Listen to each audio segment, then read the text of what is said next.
अस्सलाम वालेकुम। कैसे हैं आप लोग? उम्मीद करती हूँ खैरियत से होंगे। आज हम लोग अपनी वीडियो में बनाने जा रहे हैं क्रीम रोले, जो आपने बहुत ही एक्सपेंसिव रेस्टोरेंट्स में खाए होंगे, बहुत ही एक्सपेंसिव। लेकिन आपको नहीं पता कि आप बहुत ही कम इंग्रेडिएंट्स के साथ इनको घर पे भी बना सकते हैं। सबसे पहले हम लोगों ने 75 ml मिल्क ले लिया। मिल्क आपने कोशिश करनी है कि नॉर्मल मिल्क हो, फुल फैट जो होता है, फुल फैट मतलब रेगुलर मिल्क जो होता है, और रूम टेम्परेचर पे हो, ना ठंडा हो और ना ही गर्म हो। उसके बाद हम लोगों ने 3 एग यॉक्स ले लेने हैं। जो एग वाइट है वो आपने सेपरेट रख कर लेने हैं, और जो एग यॉक है वो आपने इसमें डाल देने हैं। आपने दूध और अंडों की जड्डी को अच्छे से मिक्स कर लेना।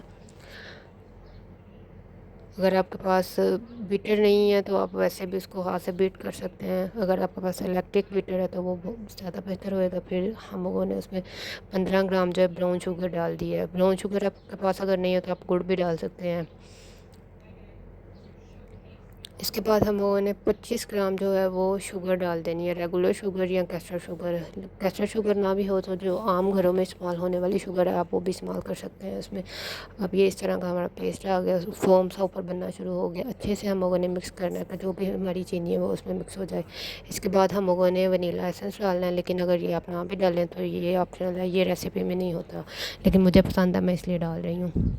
इसके बाद कोकोनट पाउडर मैंने ले लेना है 15 ग्राम। 15 ग्राम कोकोनट पाउडर आपने डालना है, या 1 टेबल स्पून, लेकिन अगर आप उसको वेट स्केल के साथ मेजर करेंगे तो ये ज़्यादा बेहतर रहता है।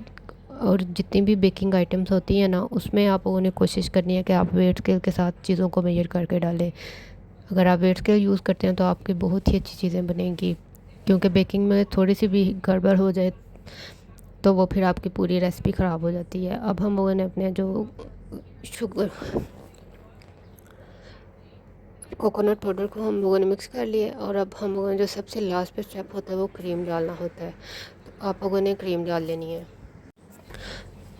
270 ग्राम मैंने क्रीम डाली है। अगर आपने मिल्क पैक क्रीम के पैक हैं तो आपने 1.5 पैक डालना है, और अगर आपने वेट करना है तो आपने फिर उसको 270 ग्राम उसका वेट कर लेना है। ये सबसे लास्ट स्टेप है इसमें। अब आपने क्या करना है, अपनी क्रीम का वेट पूरा करना है और उसको अच्छे से सारी चीज़ों को मिक्स कर लेना है। ये ना तो आपका जो टेक्सचर होएगा बहुत ही ज़्यादा वो गाढ़ा है, और ना ही बहुत ज़्यादा पतला है। ये इस तरह का नॉर्मल सा होएगा। आपने कोशिश करनी है कि जो आप कुकिंग क्रीम आमतौर पर घरों में यूज़ करते हैं वही यूज़ करें। अब ये मैंने स्ट्रेनर लिया और मैंने जो भी मेरा मिक्सचर था वो मैं उसको स्ट्रेन करने लगी हूँ। स्ट्रेन करना ज़रूरी नहीं है अगर आपने अच्छे से मिक्स किया हुआ है, लेकिन अगर आप स्ट्रेन कर लेंगे तो ये बेहतर ऑप्शन है कि अगर कोई उसमें कुछ ऐसा रह गया जो अच्छे से मिक्स नहीं हुआ तो वो स्ट्रेन हो जाएगा। बारीक छाननी ली है मैंने और उसको मैंने सारे को स्ट्रेन कर लिया। और ये जो हम लोग तैयार कर रहे हैं ये तकरीबन आप 5 या 6 गेस्ट को सर्व कर सकते हैं। 5-6 पर्सन के लिए इनफ है। अब ये मैंने सेरेमिक्स के छोटे छोटे बाउल लिए हैं और उनमें डाल दिया है।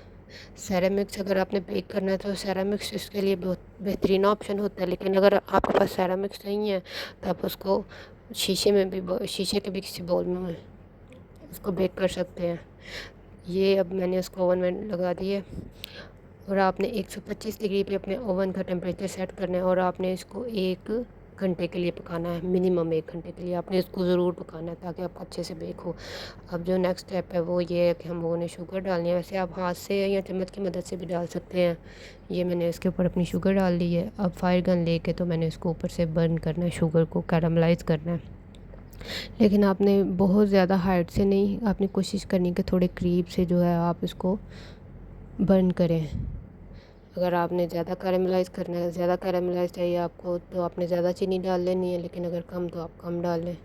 ये मैंने इसको ऊपर से बंद कर लिया है। अगर आपको मेरी वीडियो अच्छी लगी है तो मेरे चैनल को सब्सक्राइब करें, मेरी वीडियो को शेयर करें। Thank you.